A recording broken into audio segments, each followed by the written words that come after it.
নমস্কার বন্ধুরা, পম্পার কিচেনে আপনাদের সকলকে স্বাগত। আজ আমি পাকা তাল দিয়ে অপূর্ব স্বাদের একটা মিষ্টির রেসিপি আপনাদের সাথে শেয়ার করব। পাকা তাল দিয়ে নানা ধরনের পিঠে আগে আমি আপনাদের সাথে শেয়ার করেছি, তবে আজকের পাকা তাল দিয়ে যে মিষ্টিটা বানাবো একদম ইউনিক পদ্ধতিতে। আশা করছি আপনাদের ভীষণ ভালো লাগবে। আর এই মিষ্টিটা একবার বানিয়ে যাকে খাওয়াবেন সেই আপনাকে ভীষণ প্রশংসা করবে। তাহলে চলুন দেরি না করে আজকের এই অপূর্ব স্বাদের পাকা তালের মিষ্টির রেসিপিটা দেখে নেওয়া যাক। আজকের পাকা তালে যে অপূর্ব স্বাদের মিষ্টির রেসিপি আপনাদের সাথে শেয়ার করব, তার জন্য প্রথমে দেখুন এই কাপটার মাপ করে 2 কাপ আমি ময়দা নিয়ে নেব। একটা ছোট্ট কাপ নিয়েছে, সেই কাপের মাপ করেই সমস্ত উপকরণ আমি ব্যবহার করব। এই 2 কাপ ময়দা দিয়ে দিলাম। 1 কাপ দিয়ে দেবো আতপ চালের গুঁড়ি, হাফ কাপ দিয়ে দেবো সুজি। সুজির পরিমাণটা একটু কম করে দিতে হবে। দিয়ে দেবো সামান্য একটু লবণ, 2 চামচ দিয়ে দেবো মিল্ক পাউডার, সামান্য একটু এলাচ পাউডার দিয়ে দিলাম। 1 চিমটে দিয়ে দেবো বেকিং পাউডার, দেখে বুঝতেই পারছেন কতটা দিচ্ছি, একদম সামান্য পরিমাণে।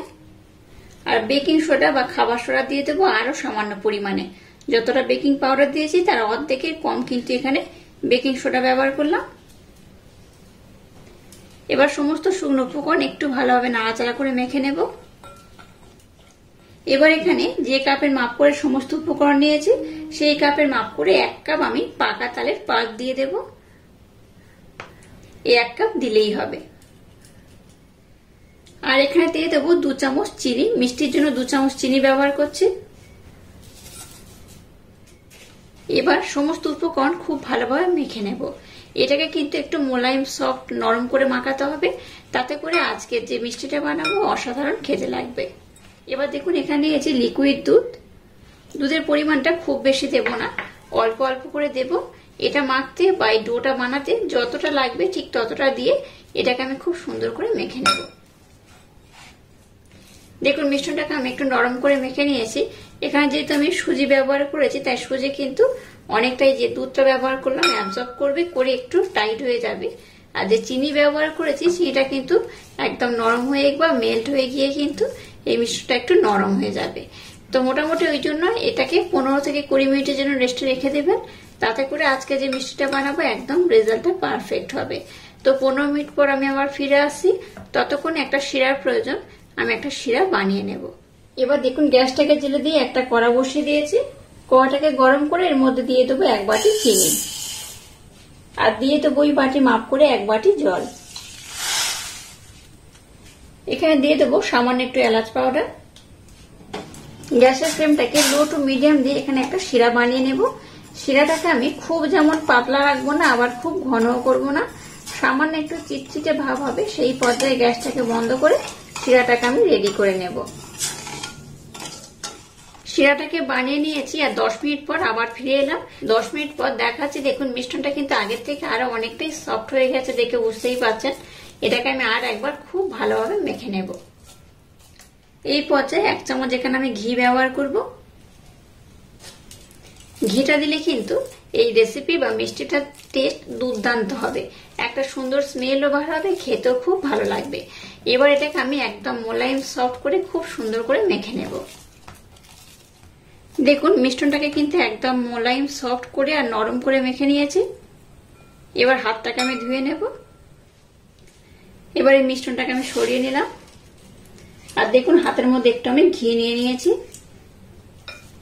এবার এইরকম অল্প করে আমি একটা মিশ্রণ নিয়ে নিয়েছি। এবার এটাকে এইভাবে কিন্তু আমি লম্বা করে নেব। আপনারা এই হাতের মাধ্যমে এইভাবে লম্বা করতে পারেন, আর এইরকম কোনো জায়গার উপর রেখে এইভাবে কিন্তু লম্বা করেও নিতে পারেন। আর একটা কথা বলে রাখি, আপনারা চাইলে একটু সরু বা একটু মোটা করেও কিন্তু এটাকে বানাতে পারেন। দেখে বুঝতেই পারছেন আজকের আমি জিলিপি বানাবো, তার জন্য কিন্তু এইভাবে করে নিচ্ছি। আর দেখুন খুব মোটা যেমন করিনি, আবার খুব সরুও করিনি, এইরকমই থাকবে, তাতে করে কিন্তু জিলিপিটা দেখতেও ভালো লাগবে, খেতেও খুব সুন্দর লাগবে। এবার দেখুন এটাকে এইভাবে আমি মুড়ে নেব। এবার মুড়ে নিয়েছি। এবার এইভাবে এটাকে খুব সুন্দর করে আমি মুড়ে নেব। এবারে এক্সট্রা অংশ যেটা রয়েছে সেটা এর সাথে কিন্তু আমি জুড়ে দেবো। এই দেখুন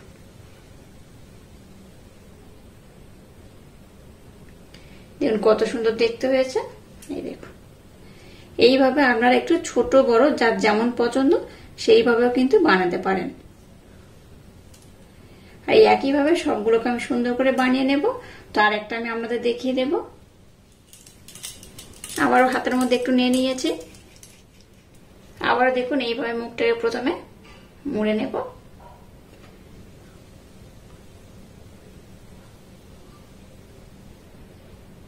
আবার এই শেষের পাম্পটা এই মুখের মধ্যে আমি দিয়ে দেব। কত সুন্দর দেখতে হয়েছে। আর এইভাবে কিন্তু সবগুলোকে আমি খুব সুন্দর করে বানিয়ে নেব। দেখুন সবগুলোকে আমি সুন্দর করে বানিয়ে নিয়েছি। আর এই পাত্রের মধ্যে ধরেনি, তাই নিচে রেখে দিয়েছি। আর এইভাবে কিন্তু প্রত্যেকটা খুব সুন্দর দেখতে হয়েছে। চলুন এবার এগুলোকে আমি ভেজে নেব। এবার দেখুন গ্যাসটাকে জ্বেলে দিয়ে একটা ফ্রাই প্যান বসিয়ে দিয়েছি। আর এর মধ্যে তেল দিয়েছি। তেলটাকে আমি মিডিয়াম গরম করে নিয়েছি। এবার যেগুলো জিলিপি মিষ্টির শেপ দিয়েছি সেগুলো তেলের মধ্যে আমি দিয়ে দেব।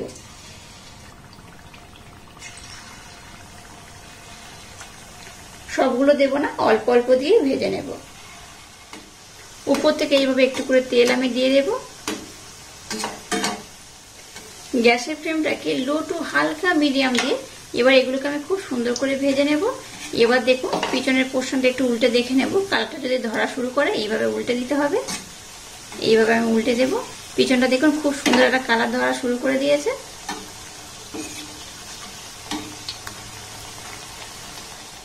একদম ইউনিক পদ্ধতিতে বানানো এই জিলিপিগুলো খেতে অসাধারণ হয়। একবার খেলে দেখবেন আপনাদের বারবার বানাতে ইচ্ছা হবে।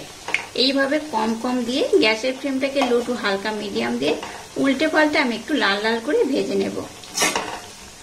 গ্যাসের ফ্লেমটাকে লো দিয়ে এগুলোকে দেখুন কত সুন্দর লাল লাল করে ভেজে নিয়েছি। এটাকে আমি আর একটু লাল করে নেব। আপনারা চাইলে কিন্তু এই পর্যায়ে উঠিয়ে নিতে পারেন। আমি আর একটু লাল করব। আর একটু লাল করলে কি হবে, দেখতে ভালো লাগবে, খেতেও খুব সুন্দর লাগবে। দেখুন কত সুন্দর দেখতে হয়েছে। একদম ইউনিক পদ্ধতিতে বানানো এই জিলিপিটা যে একবার খাবে এই জিলিপির প্রেমে পড়ে যাবে। দেখবেন পাকা তালে সেদিনে বারবার বানাতে ইচ্ছা করবে। এটা এতটাই অপূর্ব খেতে হয়। দেখুন এগুলোকে আমি বেশ লাল লাল করে ভেজে নিয়েছি। আর কিন্তু খুব বেশি লাল করব না, এগুলো এইরকমই থাকবে। এবার এগুলোকে আমি উঠিয়ে নেব।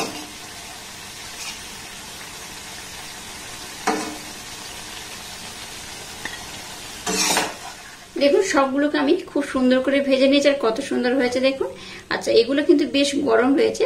একদম গরম অবস্থায় কিন্তু আমি গরম শিরার মধ্যে দেবো না, তাতে করে কিন্তু মিষ্টির রেজাল্ট খুব একটা বেশি ভালো হয় না। এই জিলিপিগুলো যেগুলো আমি বানিয়েছি এগুলো হাতের মধ্যে নিতে পারবো, সেইভাবে কিন্তু একটু ঠান্ডা করে নিতে হবে, কারণ এটা বেশ গরম রয়েছে। একটু এইভাবে ধরে থাকতে পারবো, মানে ঠান্ডা একটু হয়ে যাবে, তারপর শিরার মধ্যে দিলে কিন্তু রেজাল্টটা বেশি ভালো হয়। তো যাই হোক, এবার একটু ঠান্ডা করে নিয়ে তবে এটাকে আমি শিরার মধ্যে দিয়ে দেব। এবার দেখুন শিরাটা যেহেতু ঠান্ডা হয়ে গেছিল, তাই এটাকে আবারও আমি গরম করতে বসিয়ে দিয়েছি। আর শিরাটাকে একটু ফুটিয়ে নিয়েছি। এবার এই জিলিপিগুলোকে আমি একটু ঠান্ডা করে নিয়েছি, এগুলো এই শিরার মধ্যে দিয়ে দেব।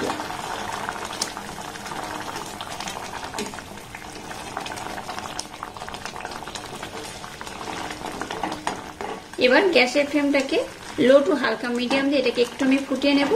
2 থেকে 3 মিনিট সময় দিয়ে ফুটিয়ে নিলেই হবে। গ্যাসের ফ্লেমটাকে লো টু হালকা মিডিয়াম দিয়ে 3 থেকে 4 মিনিটের জন্য আমি ফুটিয়ে নিয়েছি। এবার গ্যাসটাকে বন্ধ করে দেব আর এটাকে ঢাকা দিয়ে রেখে দেব। এটা ভিজতে কিন্তু খুব একটা বেশি সময় লাগে না, এটা খুব তাড়াতাড়ি কিন্তু ভিজে যায় বা নরম হয়ে যায়। 1 ঘন্টার জন্য রেস্টে রাখলেই হবে। 1 ঘন্টা পর আমি আপনাদের দেখাবো জিলিপিগুলো কত সুন্দর হয়েছে। তো যাই হোক, গরম গরম অবস্থায় এটাকে আমি ঢাকা দিয়ে রেখে দেবো। আর আধা ঘন্টা পর বা 1 ঘন্টা পর আমি আপনাদের দেখাবো এই মিষ্টিগুলো কত সুন্দর হয়েছে। দেখুন ছানা জিলিপিগুলো কত সুন্দর হয়েছে আর একদম কিন্তু নরম হয়ে গেছে, তুলতুল হয়ে গেছে। আমি ওভারনাইট পর আপনাদের দেখাচ্ছি এটা কত অপূর্ব হয়েছে, কত সুন্দর হয়েছে। কতটা শিরা ছিল আর কতটা শিরা কিন্তু এটা অ্যাবজর্ব করে নিয়েছে।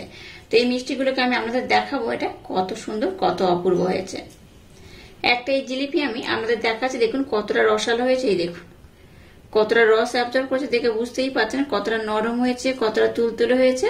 আর এটা কিন্তু দেখতে যেমন সুন্দর, খেতে কিন্তু তেমনই অপূর্ব, অসাধারণ। এই দেখুন একদম কিন্তু ভিতর থেকে নরম হয়ে গেছে আর বাইরে কিন্তু খুব নরম হবে না, ক্রিপসি হবে। তো সেইভাবে আমি বানিয়েছি। এখানে যেহেতু আমি চালের গুঁড়ি ব্যবহার করেছি যাতে বাইরে থেকে ক্রিপসি হয়, আর ভিতরে কিন্তু বেশ নরম হয়। আর কতটা রস অ্যাবজর্ব করেছে দেখে বুঝতেই পারছেন কতটা অপূর্ব হয়েছে। আর আজকের এই অপূর্ব স্বাদের জিলিপির রেসিপিটা যদি আপনাদের ভালো লাগে তাহলে চ্যানেলটাকে লাইক, শেয়ার, কমেন্ট এবং সাবস্ক্রাইব করবেন আর পাশে থাকা বেল আইকনটা প্রেস করে দেবেন। তাহলে টাটা, আবার দেখা হচ্ছে নতুন কোনো রেসিপি নিয়ে।